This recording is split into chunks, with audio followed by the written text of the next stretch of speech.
Hello and welcome to Eyewitness Report. On this edition, our focus is on Lagos as we continue to examine the impact of heavy rainfall across Nigeria. From the upscale neighborhood of Lagos State, where flood waters brought daily life to a halt, to communities in the hinterlands grappling with the aftermath, we uncover the human stories behind this unfolding challenge. Stay tuned for details. I am Yomi Otaigbe. Some days ago, Lagos residents witnessed what appears to be one of the heaviest downpours in 2026. For long hours, it poured, stretching into days until some of the streets were submerged and some homes flooded. Gridlock brings traffic to a standstill on Adeola-Odeku, one of Victoria Island's major commercial corridors, as floodwaters inundate the road and adjoining streets.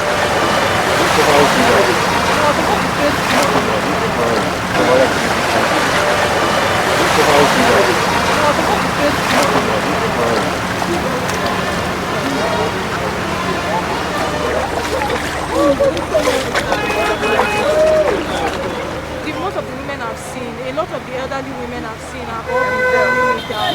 However, I'm still on it.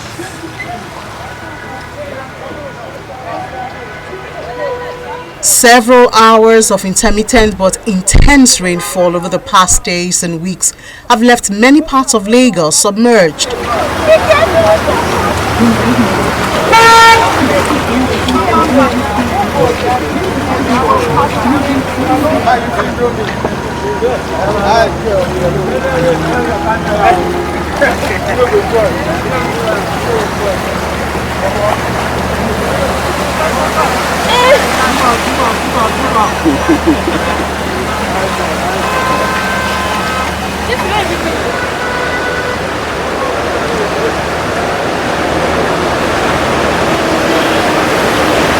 For many commuters heading home after work, the journey turns into hours of frustration, with traffic grinding to a complete halt or crawling at snail's pace.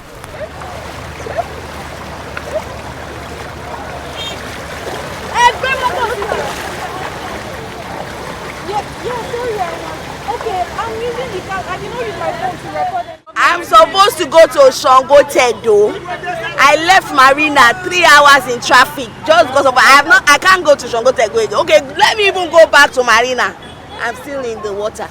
So what do you want the government? Government, please, it's a disgrace. It's a disgrace to Lagos State. Flood in Island. Our market hub of the whole state of Lagos is in floods. It's wrong. Please, they should do something about this. Normally, by this time I should be at home, and look at the time now, I'm still on the road. So it has taken a lot of my time. The experience here is very, very bad. Right from the beginning of this road till this very place, it takes us almost an hour and some minutes. So the hold up today is very, very terrible.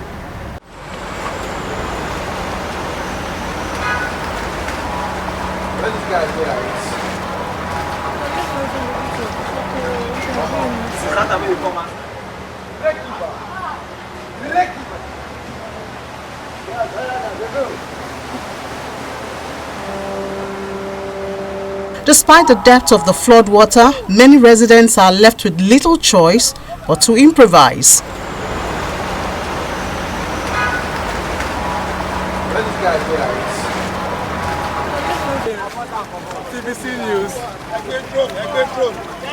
Choosing to abandon their vehicles and public transport, they trek long distances through flooded streets in an effort to beat the crippling traffic.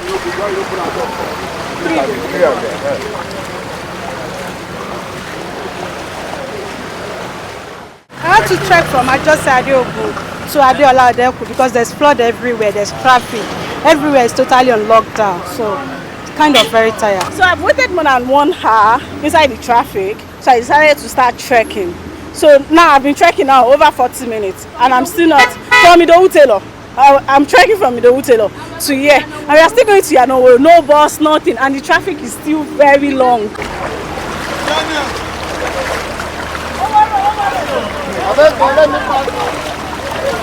you can see that the drainages are very bad.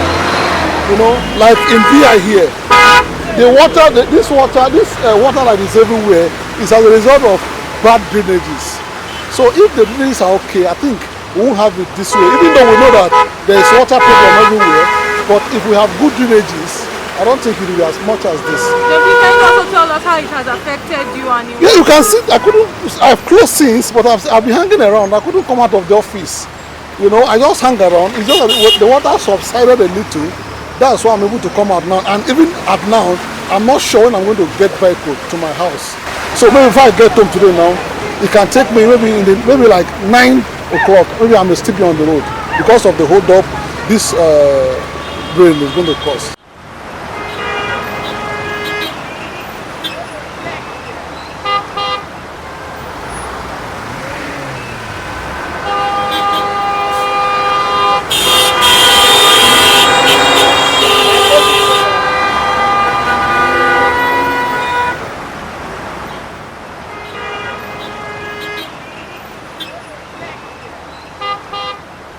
A similar scene unfolds along Kofa-Abayomi Street, where floodwaters overwhelm the road network.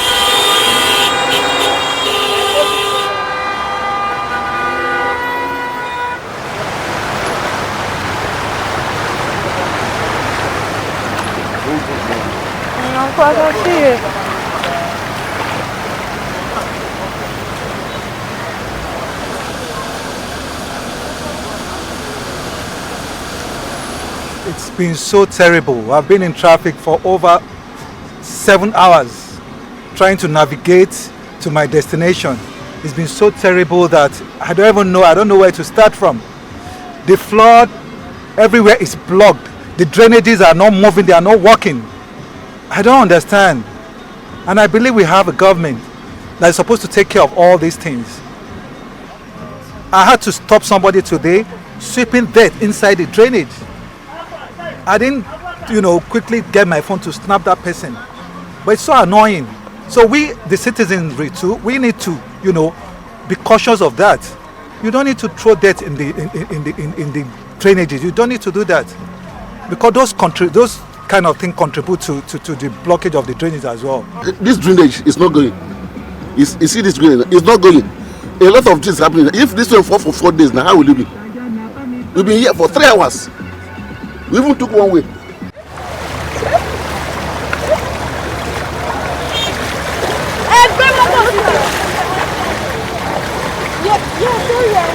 Okay, I'm using the camera. I cannot use my phone to record any of them with the camera.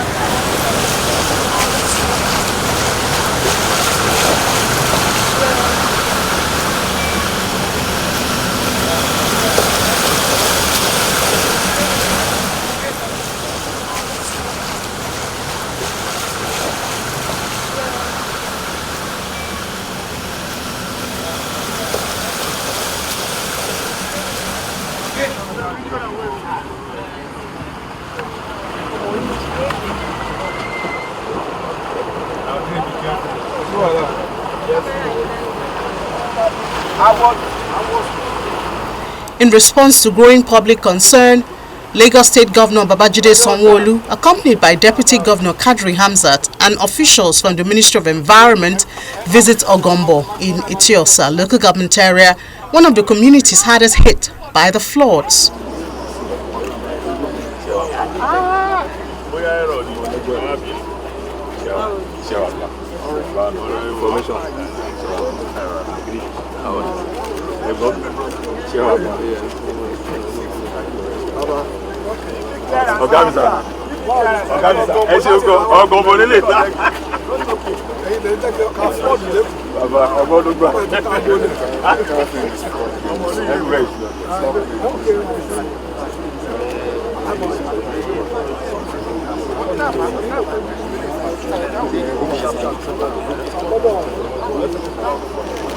I get your point.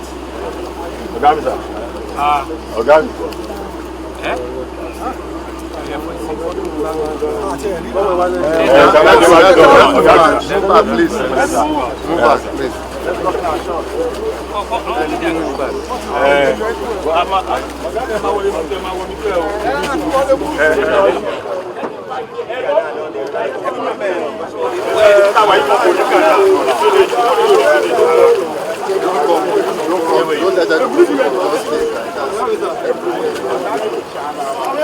situation is dire. Roads, streets and homes are submerged, restricting movement and disrupting daily life.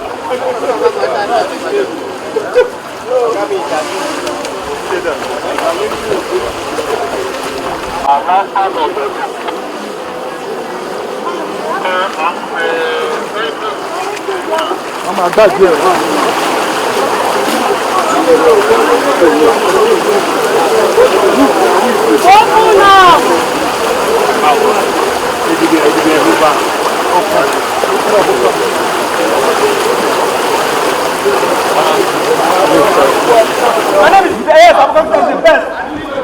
Sanwo-Olu is the best governor ever. We'll never get in Lagos State. Whatever else is an endless for Aumbbo. With roads rendered impassable, some residents rely on canoes as their only means of transportation, underscoring the severity of the flooding. From down about 1 bus stop here.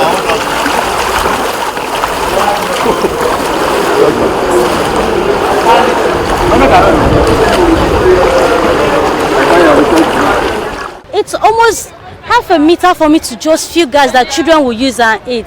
There's nothing. Please, we need help. If there's anything we can do, please. But this water is too much. Imagine canoe is collecting 3,000 per head. Sometimes they will even tell you 5,000 naira just for you to have a way to go to work. I have not been able to go to work for over 2 weeks now. Indoor with 2 children. No food, nothing. Please, we need help. If you can look at it, you will see that we need a lot of help here, please. In any disaster, one will find one opportunity to survive. But mine is not just because of the business. I won't be happy to see women backing their children, carrying heavy loads, and will be stranded. So I have to come up with this to assist them. It's not just about how much I charge or whatever. It has gone really so bad. So for me to see them in that mood, I have to do what I can in my own little way to do this. That's why I'm here. Thank you, sir.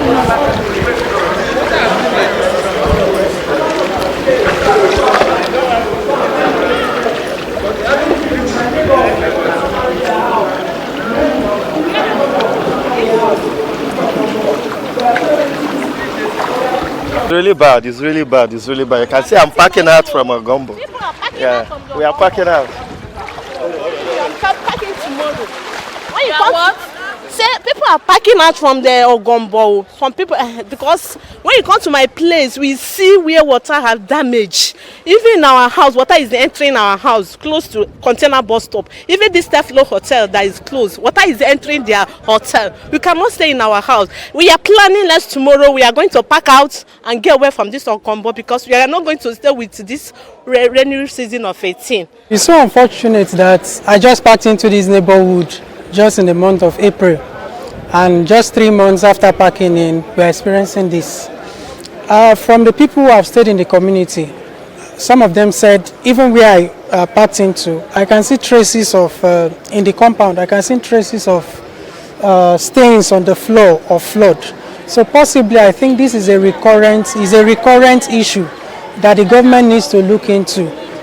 We couldn't even go out to get food, and even the shops where they sell things, nobody is supplying them. Nobody is providing them supplies even to. There's no pure water where we get pure water.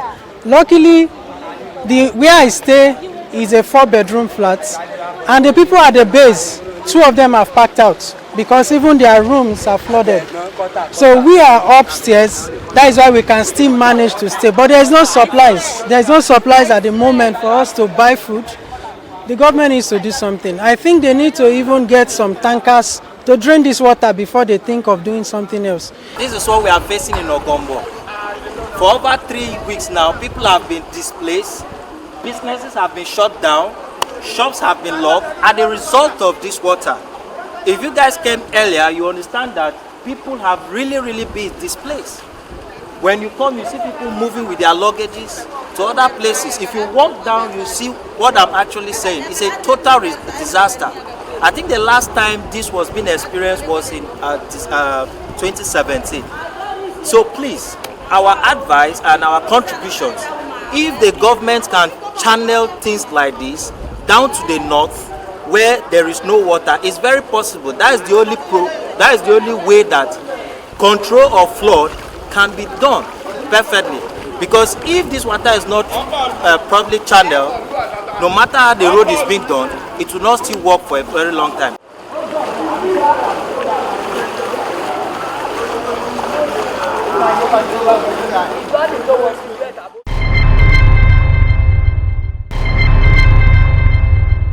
Welcome back. We have more on the flooding in Lagos as state government officials visit more affected communities in the Ibejuleki area to assess the extent of damage and reassure residents of ongoing intervention efforts.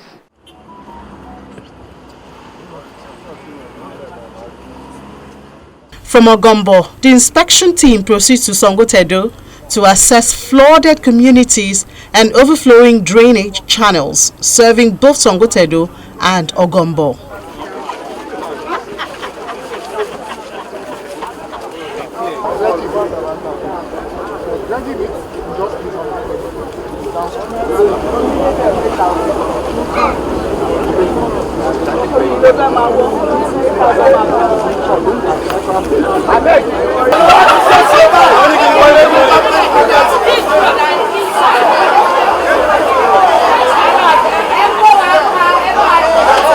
At Betu, a rapidly developing community in Ibejuleki, residents wade through flood waters, renewing calls for lasting drainage infrastructure and flood control measures.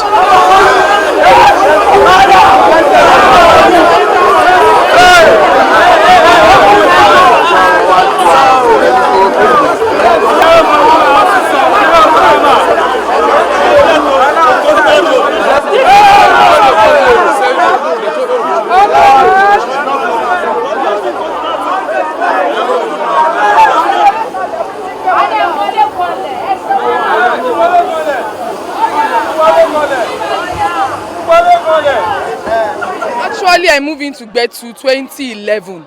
I came in here, I resided here. We've been having problem with this canal for that past few years.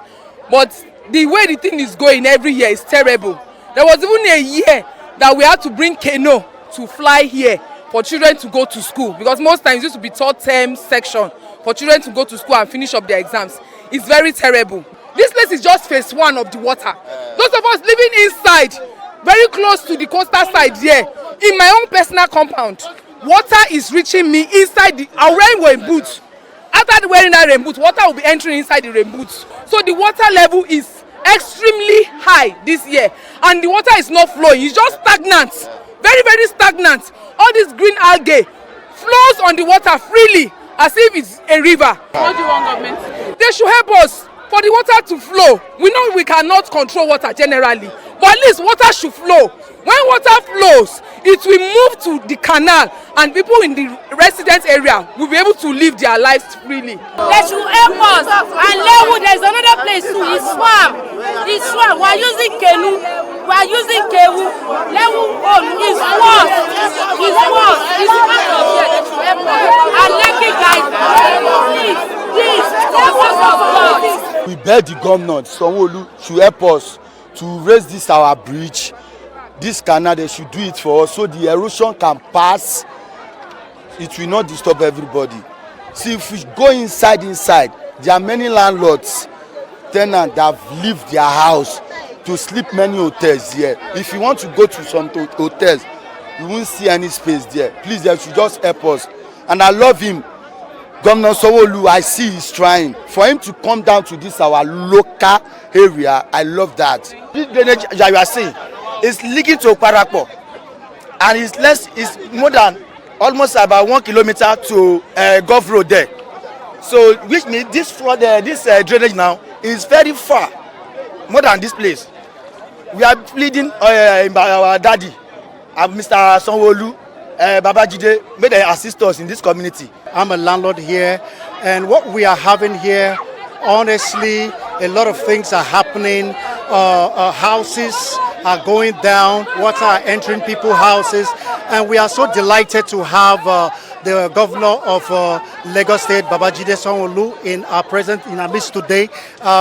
We know that for him coming here, a lot of things will change and we will have support. Please, we are actually begging, please, for him to do something for our community. At the end of the inspection tour, Governor Babajide Sanwo-Olu briefs journalists on the government's assessment and the measures being considered to address the recurring flooding. What we have been very intentional about the corridors we have taken you to is to see that water flows a natural channel. Lagos, when we say Lagos, is surrounded by water and several tributaries. You've seen that some of these tributaries are not only natural, but they've been in existence way before. I'm told, even here today now, that from Lekki Lagoon, this same water you see, several decades ago, you can actually log and go all the way to Morocco. All the way to Morocco. So these are natural waters that have been part of the Lagos story. But over the years, what you've also seen is you've seen constriction. You've seen development that have come to meet a natural body of water. You've seen development coming around, and in some places, you've seen from our drone, there's constriction, meaning that people that do not have approval, drainage approval also, have restricted the flow of this water in some places, right? And in some other places, because of natural desilting, because of natural desilting, it has, they will have settled in. That's why we need to come regularly to come and desilt and excavate and evacuate so that there can be flow of it. In all of the journey we have seen today, there is a natural occurrence, there's also a human factor out of it. But I think the volume of water that we have recorded in the last 3-4 weeks in Lagos are largely due to natural occurrence, right? And nature will always take its course. But it's important for me that between the last 2 days, when there's a slowdown of the rain, for us to come out and see where we need to do additional drainage improvement and additional investment in building, clear water channel. Here where we're standing now, we need to come back here at some point before the end of it and come and raise the decompar so that the height will be higher, right, and that the water can flow even a lot more. The other thing is that the swarm boogies that are walking down will get here at some point to ensure that the size of the body of water is maintained. Once all of that is maintained, at least on this corridor, the water will eventually find itself, to the Lekki Lagoon or into the main lagoon at some point, right, or to Lagos Lagoon. However, what you also see is that when there is also a large flow of water, there's what we call a backflow. The lagoon themselves will backflow because at some point in time, when water reaches some equilibrium, it will backflow back. So it makes it difficult for a movement, an inflow into the lagoon. There will be like what we see like an outflow. But over the time, it will correct itself back, and it will be able to receive the body of water and eventually at some point get onto the Atlantic Ocean. The citizens have a responsibility to live responsibly. Government has a responsibility to provide succor and provide the infrastructure that will make life meaningful for us. So all of us have a role to play. And it's when we all shared in that role, right, that we'll have a better citizen. But I also want to use this opportunity to appeal, and is the word commensurate, with families that have lost some of their properties.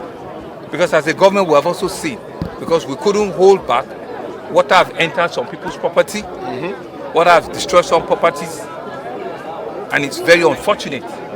We will try and go to other communities and see what amount of relief we can give to people. Some of our relief locations are already filled up, so we'll try and see what kind of relief we can offer to people. But you see, we're also using this opportunity to also tell our people that the rains are still going to come. So people need to move to upper lands. People need to look for shelter at locations where there is upland. Where there are uplands, the Ministry of Environment and Water Resources will announce those locations again. The Federal Office of NEMET, Office of Meteorology, will further give us what the range will be for the next weeks and months coming ahead. The governor also reiterates the need for developers and property owners to obtain drainage clearance before commencing construction, warning that indiscriminate development and blocked drainage channels continue to worsen flooding across the state. And we need to also use it to tell all of our developers, get drainage permits for your development. To our ballers and our obas, we are just selling land, get drainage permits. That's the message. Once we're able to do that and we see it, then all of us will not be in this kind of situation. As residents continue to count their losses and navigate flooded communities, many are calling for urgent and lasting interventions beyond emergency responses. With more rainfall expected during the peak of the rainy season, attention now turns to the effectiveness of drainage infrastructure, environmental enforcement, and long-term flood mitigation efforts across Lagos.